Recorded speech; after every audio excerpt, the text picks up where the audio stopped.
میں اکثر کہتا رہتا ہوں کہ شب برات پہ ہر مسجد سے زور زور سے رونے کی آواز آنی بھی چاہیے. شب قدر پہ آتی ہے، عمرے پہ جاتے وقت لوگ معافیاں مانگتے ہیں، حج پہ جاتے وقت، اور کروڑوں لوگ یہ کام کرتے ہیں سال میں. اگر 25 لاکھ 26 لاکھ آدمی یا 50 لاکھ آدمی حج کرتا ہے اور وہ جانے سے پہلے معافی مانگ کے گیا، توبہ کر کے گیا، اور کروڑوں لوگ ہیں جو شب قدر میں ہیں، شب برات میں ہیں، اور انہوں نے کھل کے توبہ کی ہے، تو پھر میرے بھائی سویرے کرپشن ختم ہونی چاہیے نا ملک سے. سویرے 75% جھوٹ ختم ہونا چاہیے نا. ساری رات تو لوگوں نے توبہ کی تھی. صبح 80% حقوق العباد کا مسئلہ حل ہونا چاہیے تھا کہ نہیں ہونا چاہیے؟ صبح ملاوٹ بہت حد تک ملک سے ختم ہونی چاہیے. تو کیا ہم نے سمجھ لیا ہے؟ ہم نے یہ سمجھا ہے کہ شب برات پہ بھی بس ایک رسم ادا کرو، آؤ تھوڑی توبہ کرو، چھٹی کر دو.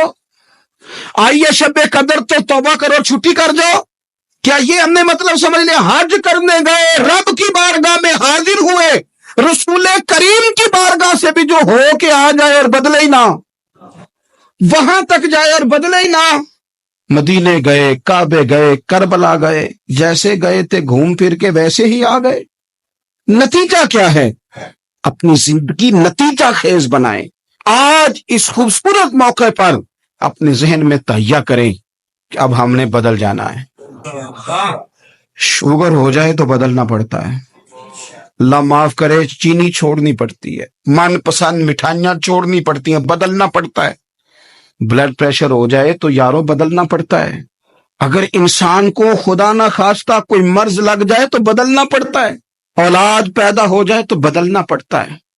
گھر میں بیٹیاں پیدا ہو جائیں تو بوڑھے باپ کو بدلنا پڑتا ہے. بال سفید آ جائیں تو پھر بھی تو بدل جانا چاہیے نا.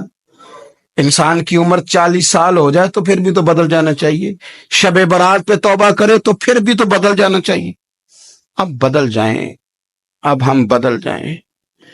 اب نہ درد ہوتی ہے، گاڑی میں بیٹھے تو کمر پہ درد ہوتی ہے. اب ہم بدل جائیں. اب لوگ بتاتے ہیں تیرے بال سفید ہونے لگ گئے ہیں. اب ہم بدل جائیں. اب لوگ ہمیں کہتے ہیں بچے جوان ہو گئے. اب ہم بدل رہے نا یارو. اب لوگ ہمیں کہتے ہیں کہ اوہو، اب تو آپ اٹھتے وقت زمین پہ پہلے ہاتھ رکھتے ہیں پھر اٹھتے ہیں. اب بدل نہ جائیں. اب محسوس ہوتا ہے کہ نیند گہری نہیں آتی، محسوس ہوتا ہے کہیں کہیں جسم میں تکلیف ہے. اب بدل نہ جائیں. اب نہ